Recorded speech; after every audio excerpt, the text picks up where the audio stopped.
getting back to the controversy that we talked about, early on. Yeah. There was something about the timing of that particular controversy because drum corps was, less than 5 years removed from the tick system.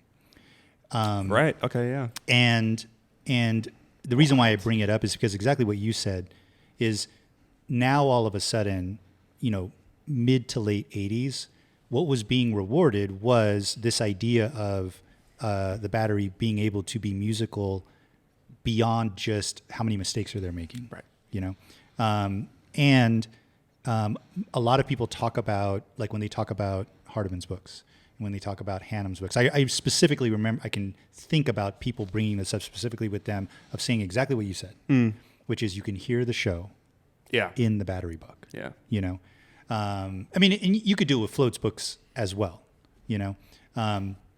but again, it's like what's old is new, that's, like what Rob was talking about, Rob marched for Paul in his sort of like earlier days, like in the early 90s. Yeah. So he was figuring out that stuff and being inspired by and being exposed to and seeing what worked and what didn't, and figuring all that stuff out back then. Yeah. Yeah, man. Hey, so real quick, we were talking about like you discovering drum corps, like YouTube, which YouTube is a great tool for all that. I guess we need to keep making videos. Yeah. Yes. For all the please. For all the kids out there. Please. Right? Yeah. So we could get like the 10 views that we get. Well, as long as one of them is another Jacob Wetzel as long the way. As long as it inspires someone. But we're talking about like you discovering drum corps. Was there any like certain show that was like, this is my favorite show? 16 Vanguard. Well, because that was what made me, because Blue Devils was my introduction. Mm-hmm. Coates 15 was my, I'm really interested in this. Mm-hmm.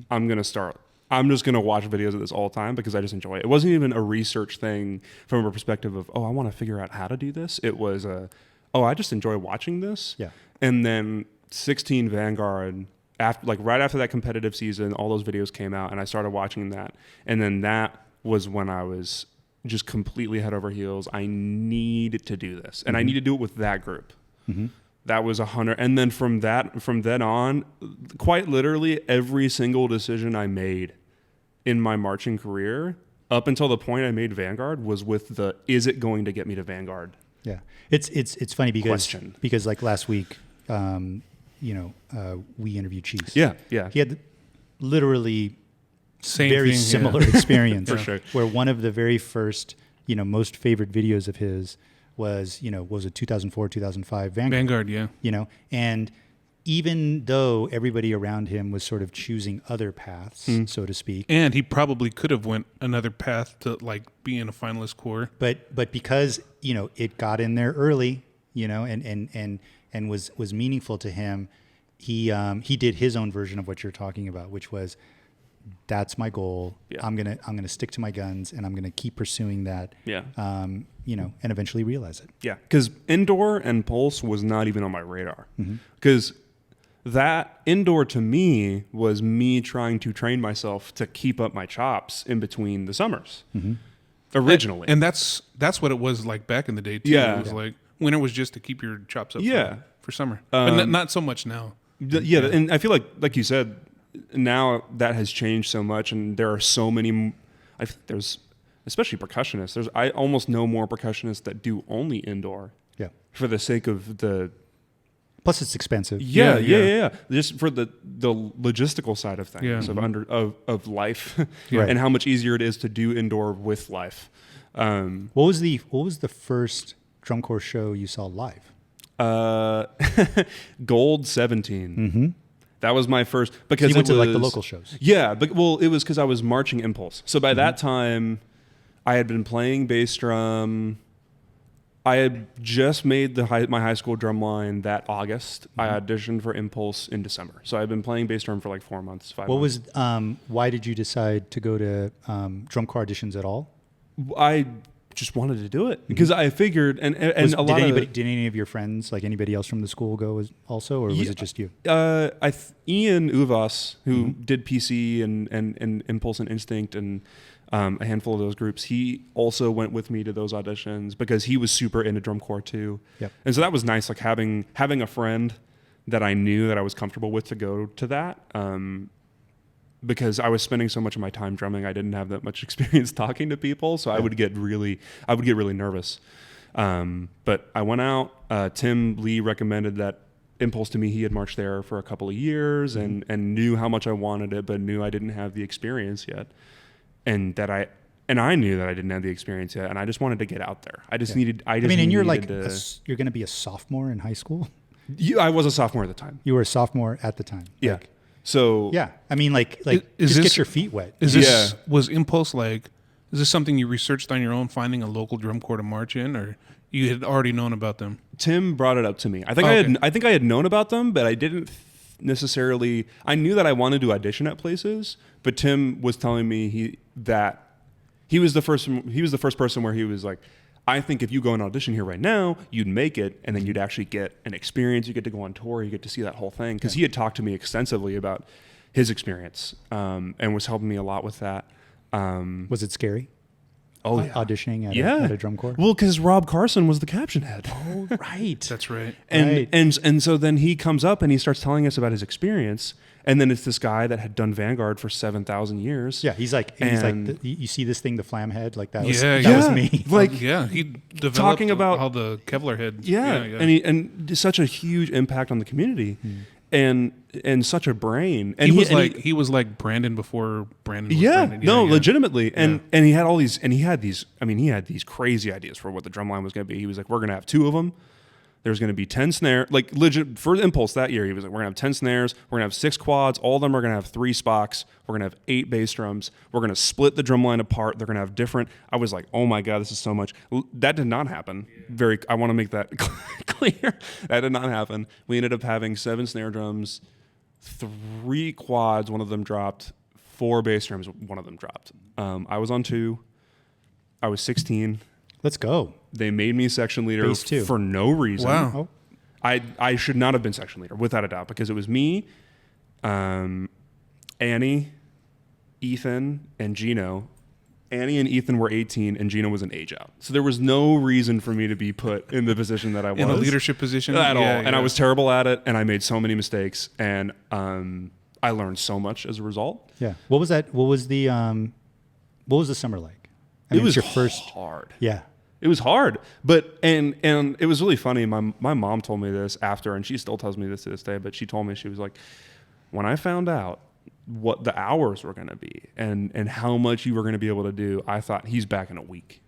My parents didn't think I could handle it. Which, knowing me at the time and the lack of struggle for me at the time, and how terrible I was at doing my chores and my home and so many things about stuff like that, where they were like, there's no way. And it was hard, and I could not stop. I loved it with every fiber of my being. Being behind a drum, being in front of Rob, being in a line, doing that every day, I just couldn't get enough of it. So when they see you doing this thing, right? Because I mean, did they even know that drum corps was a thing or anything, like your family? Well, I think by that point, I was talking to them about it and being like, and then there's this group like Vanguard and Blue Devils and Blue. So were you like showing them videos saying, look at this video right here? And they were like, that's nice. Right. Yeah. They didn't know. They were like, that's nice. Have you seen this video of Top Secret? No, no, I mean, but legitimately, that was the extent of their knowledge on it. Right. But they were supportive. They were supportive. But that was the thing is they weren't. It wasn't from a perspective of them like not caring. They cared. They just didn't get it. Right. But they wanted me to do things because they were excited that I was getting out there and that I was with kids my own age and doing this big thing, and like, oh man, he's doing this tour and I don't really know what it is, but it's music. Yeah. And it's exercise. It's keeping you occupied during the summer. Yeah, exactly. So, and he doesn't have to be in the house. Like there were so many reasons about it where they were excited for me, but they didn't understand. I don't think they understood how much I enjoyed it and how much I cared about it, and also the depth and the complexity of the community. Because why would they? Why would they understand that? They didn't get any of it until I finished that summer. Okay. And I came back and they were like, oh, like you changed a lot. A lot, because I was much more regimented. I was much more calm. I was much more aware of myself and the things I was doing and the effects that they had, because those were all mistakes that I made as a leader and as a member over the course of the summer. And I couldn't get away from it because I was on a bus with everyone. I was forced to figure it out, which was so good for me. So unbelievably good and so formative. And they still talk a lot about that first summer when I came back. And then especially after Vanguard Cadets the next summer. So you finish the summer. Yeah. But then you go back to high school. Yeah. Was that my junior year? Was that any kind of like, were you all of a sudden like, here's how we should do things because this is how we do it? Or were you like how a lot of people get, oh, I'm not doing high school. I'm too good for that now. There wasn't any no high school because all my friends were in it and I couldn't see myself doing anything else. And I just liked the thing about Jim and Tim, which is so funny. We would make fun of that all the time. But the thing about them that was so cool is they would always give us stuff to challenge us. So I knew no matter what, however, quote, good I had gotten after a summer, they were never going to dumb things down.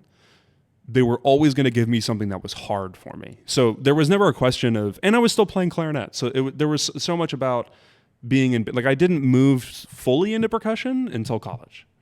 I played clarinet all the way through my senior year.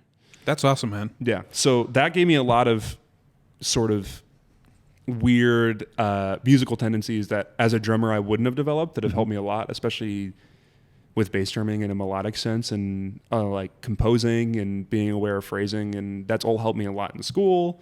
Well, I'm sure you melodic brain. helped develop that ear for like pitch and everything else. 100%. Yeah. And that's helped me with tune. Like there's so much about it that's helped that I want percussionists to go and play more things overall because I just think it's helpful. But no, I came back and there was definitely like I wish we were doing things like this, or like even things from Impulse that I didn't like, where I wouldn't have known I didn't like it had I not been there. And so that was when the ideas started flowing of I want to write this, or I want to play this, or I'm going to learn this and blah, blah, blah. And little did you know, when you think back to the first like watching stuff on video and going, how do they do that? Yeah. Little did you know you were going through the exact process of what needs to happen in order to be able to do that. A lot of lessons learned, a lot of, wanting to do it all the time and wanting to tackle different puzzles and like things all the time. What made you decide to stick with bass drum? I just thought it was cooler. Was there a that moment, was literally it. Was there a moment where you did decide? When I saw the Vanguard video, I think that, so before I had marched Impulse was when I decided if I'm going to be doing this at that level, I want to do bass drum. But that was a hard decision for me because I loved quads. Sure. And there's also like the whole thing about like, oh, well, what bass drum am I going to be on? What parts am I going to be on? That sort of thing. Which is totally understandable. I'm not saying that to make fun of people that think that because I 100% think. I mean, I played too. Like that's how I was. Thing. My whole thing. I wanted to play bass too. Yeah. And that's 100% a part of it. But I knew that if I played quads, that would never be an issue because everyone's playing the same part. And I loved it. But I knew that I didn't.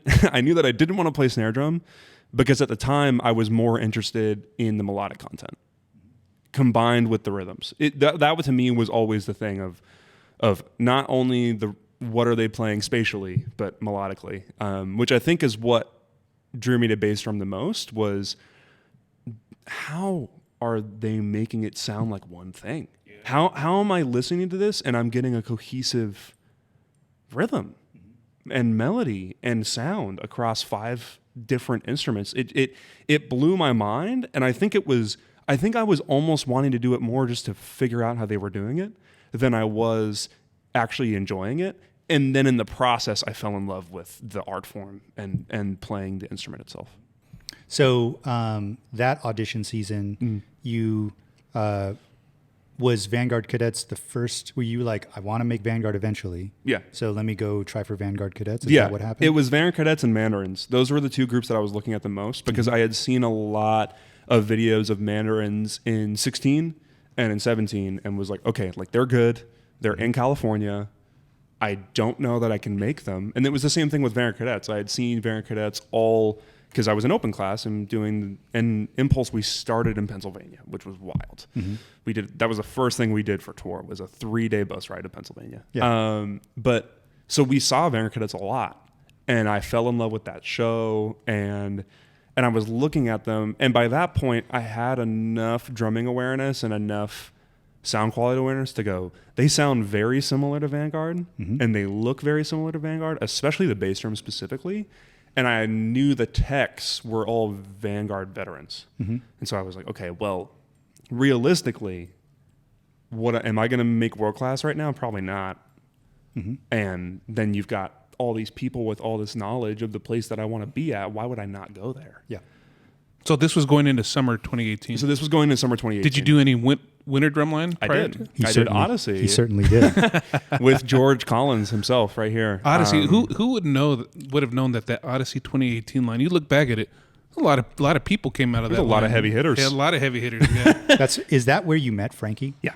Yeah. Yeah. So I had auditioned. I got to Odyssey because I auditioned for what ended up becoming Wetzel that year. It was OCI when I knew it, because Tim had marched it. That was the first indoor show that I had seen, was OCI 17, when I went to their like family and friends show. And so I was like, man, this is cool. And I wanted to march Broken City so badly. Oh, let's go. Oh, that's like the whole thing. I was so about it. It was the first indoor shows that I had seen was Cage, I think, or Caged. I'm not sure which one it is. Yeah. And then I found Spine and that whole thing, and I was like, man, that's such a cool style and so different than what I was doing for outdoor. And I loved that dichotomy because I was like, well, I was just interested in groups that had a very unique and very particular sound that was consistent year to year. Because to me, it's like, well, they have something figured out. Right. And I wanted to know how they got there. So I was really interested in Broken City. So I went to Wetzel because for those of you who don't know, they used to be under the same umbrella. Yeah. They had like 3 drum lines under the same umbrella. Yes. So it was Broken City. It was under the Orange County Independent umbrella because Broken City used to be Orange County Independent. Yep. Orange County Independent used to be OCI it's very Open. Confusing. Yeah. Because it's like so many different groups had the OCI name. Yeah. You know. And then OCI Open was OCI Open. Odyssey was always called Odyssey. Broken City becomes Broken City. OCI Open becomes OCI. So I knew them as OCI. I go and audition, and I get put on my ass, essentially, because I had never played stuff like that in a line setting before. I mean, at Impulse, the bass book just wasn't that difficult, and we also couldn't play very difficult stuff. That's just the nature of it. Like I had never played threes at a substantial tempo with a bass line before, and I go into the audition, and I knew the parts, but I just didn't have the execution. So I get cut. Probably playing them all crushed. And crappy.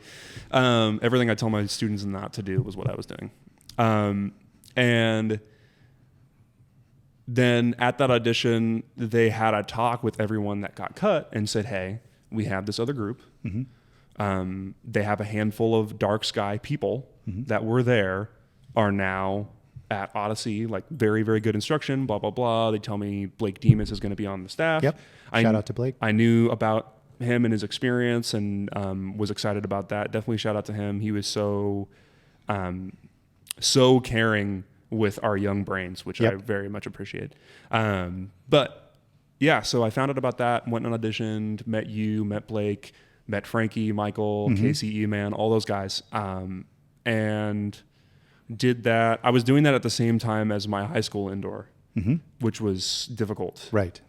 Right. Because at that point, it was my junior year. It was the first time that, was it? Yeah. Do I have that right? Yes. It was the first time that Burroughs, no, it was our second year. It was the second year Burroughs had done indoor in like 13 or 14 years. Right. I'm on quads doing that thing, but then I'm on bass 3 at Odyssey. And that was a very big season for me because I just feel like I got a lot better because of the people around me. Because I was not anywhere near the best person in the room, anywhere near the most knowledgeable person in the room. And then that starts a pattern of that happening with every group that I make, of me like clawing my way for a spot and then just soaking up what's going on around me. Yeah. So how was Vanguard Cadets auditions and then like going into that summer? So that was definitely I was so excited and like very starstruck moment because then I'm meeting Blake DuPriest, who was a Vanguard vet. He was bottom base in 15 and 16. Incredible. In that line. Literally in the line that made me choose bass drum. So, and he's in front of me. And so the entire time I'm just shaking and just like trying to figure out, like, I just want to do what he wants me to do so I can make the line. Like, and by this point, Vanguard Cadets, their callbacks, at least at the time, were so late that if I didn't make it, I wasn't marching. Right. Because it was after everything. It was after Mandarins. It was after a good amount of open class groups too. So I was like, and I don't really know that I want to go back to Impulse. Not for anything wrong with Impulse. I just wanted a different experience. Something different. Yeah. And I ended up making it. I ended up making it on 4. I was auditioning for 3, made it on 4. And we did full size drums that year. So that was like my first time being very physically challenged. Sure. Kind of in my life, honestly. I mean, I had done Were you the same height that you are now, or were you small? No, this is legit because you're high school. I don't know if you've gone through your growth spurt or not yet. No, I was 6 foot, so 5'11", 6 foot. So I was bigger. I wasn't small by any means. I was big enough to handle the drum, but I was scrawny as all heck. I didn't have anything on me, and so that summer, that was with Cheese. He was our caption head. That was my first time being exposed to world-class, like very, very, very high-level world-class instruction at a group that was achieving very, very well from a competitive standpoint. And you see it when we get into finals, too, that year because the open class groups compete and prelims with everyone else, and we were getting like 15th or 14th overall. So we were a very, very legit drum corps, and I had never had that experience before. So I loved it, and it was I think it was probably the hardest season I've ever marched. I think open class grind is so much more difficult than world class. Physically, emotionally, mentally? Physically, I think over than anything else. Mentally, sort of as a result, but physically for sure, because I had never done anything that physically taxing. And then we're perk, so we always get the third field. With the potholes and the sand and the dead grass and like we can lay something down over here. Yeah, like exactly. It looks like there's enough room over here. 100%. So we're in Denair. It's 105. Yeah, and we're doing the exact same schedule for like 14 days in a row. And I had never done that before. It's wake up at 8 or at 7, eat. We track from 8 to 12. Then we've got lunch. Let's go. And then we do perk ensemble. In the grind, yeah. And then we do perk ensemble from 1 to 4, and then we do full ensemble. Full ensemble, yeah. So it was, it was my first time really experiencing that for real. And I got so much stronger physically and mentally as a result of that season. And that was my first time understanding what it takes to be good, what the grind is. And also, you were getting stronger physically and mentally in the ways that were going to get you closer to your goal. Exactly. Like that was, I mean, and which is, I think a lot of when groups get set up like that, sometimes like their intention doesn't match what actually happens. Right. But it was absolutely the right training ground for you to get you. So you were on the right path. After that summer, how did your family look at you when you came home then? Well, that was the thing, right? Is now I'm doing these groups where it's like, like they have like coverage, they have articles about us, and they have videos and extensive videos, and you can see me very clearly, and they see my involvement, and by this point, this is around the time when I started finding out about one of my aunts. So a lot of my family's in the Midwest. They're in Missouri, so Blue Springs Golden Regiment is a very big deal out there, and they get third at BOA consistently every year when they compete. My cousins start getting involved, and I found out that my aunt wanted to march Vanguard, and she had done color guard and all that stuff. So, How cool is that? Yeah, so that, and I had never known that, and it wasn't until I started really getting it. And they don't know much about what we're doing because we're out in California, and so that was around the time when I started finding out about those connections. Here's what can I tell you a really funny story? Just super quick. My brother back east has a couple kids that were in marching band. They had no idea that I had done it. Okay, right, and so we go back there to visit them, and my cousins, my nephew's probably 15, 16 or something like that. And I'm talking to him about marching band and stuff like that. And I'm like, he starts trying to explain drum corps to me as if I don't know what drum corps is. Awesome. It was the best moment ever. Yeah, that's great. And then I was like, let me stop you. I was like, I march Blue Devils. And he goes, oh. He's like upset that he didn't break the news to you. No. He's like Blue Devils. Oh, that's even better. It was perfect. That's so funny. It was like disappointed. It was a perfect moment. Yeah, it that's was great. awesome. Why? What was his favorite corps? I forget. I mean, it was probably like cadets or something like that. Because he's like they're like East New Jersey Coast. people, East Coast, New Jersey Boston, people. Right? something like that, Carolina.